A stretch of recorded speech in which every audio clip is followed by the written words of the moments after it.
Okay? I've been living this life. I tell you people all the time, you watch this, I live this.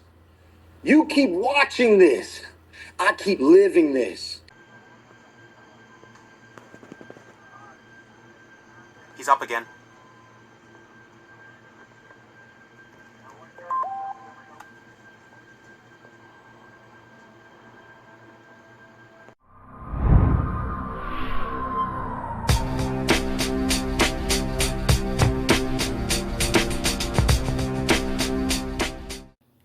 All right, let's get it. Tissue typed, blood typed, and then potentially at a future date their organs are removed. And the reason that this is so frightening is that if you want to take a kidney after someone's death, or a liver or a heart, you don't go to the cemetery and dig one up that's been dead for 3 days. As soon as the circulation of the blood stops, and as soon as the oxygenation stops, the condition of these organs will deteriorate to the point where they're useless within minutes, really. Certainly within 5 or 10 minutes, I would have thought, for kidneys and livers and hearts. Probably less for hearts.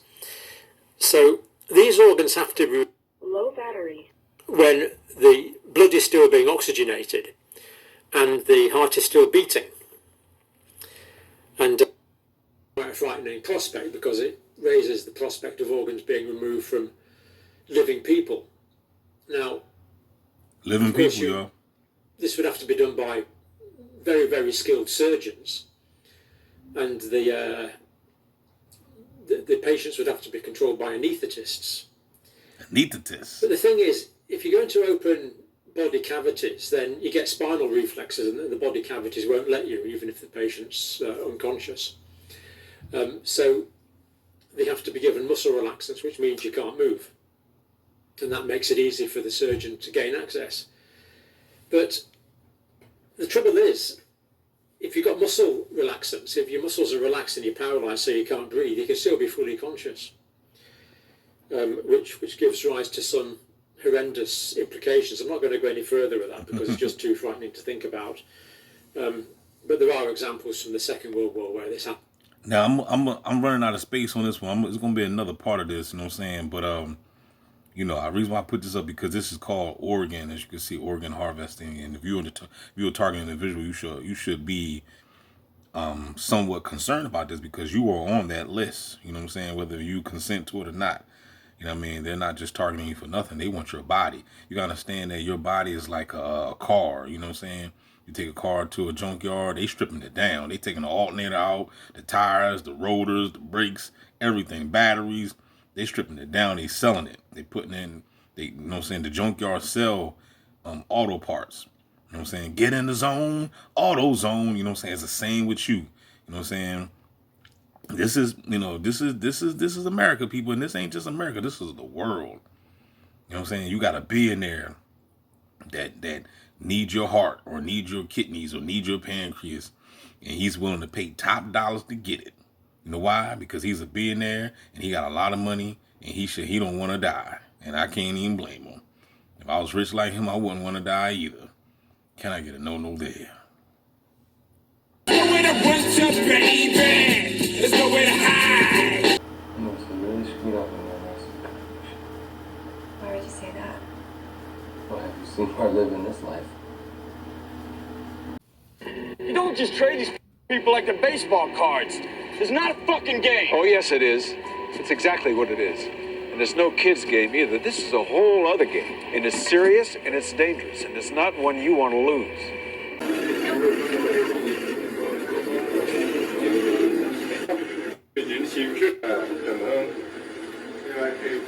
No, these people aren't going to live till they're 150. And it's rather pretentious to think they can. Based on American data, a 72...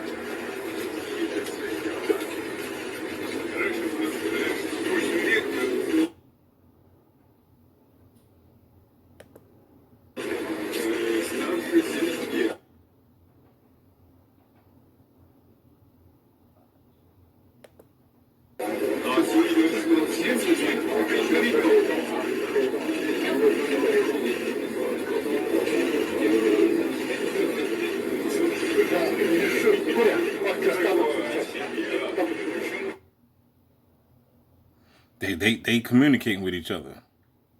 These are the so-called powers that be, y'all.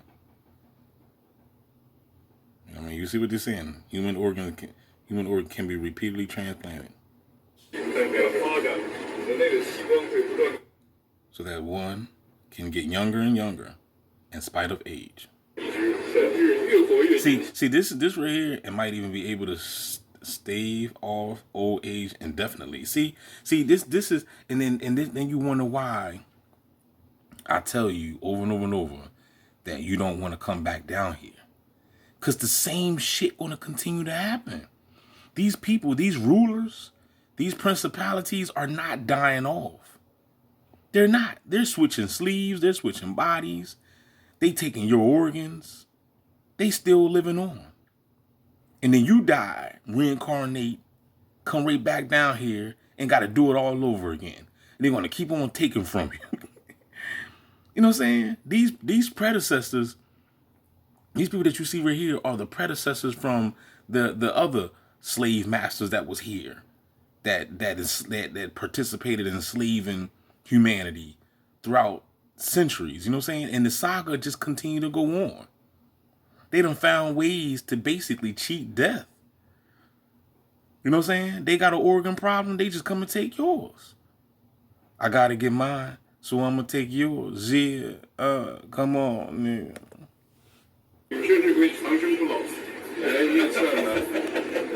It's predicted that in this century, it might become possible to live to 150.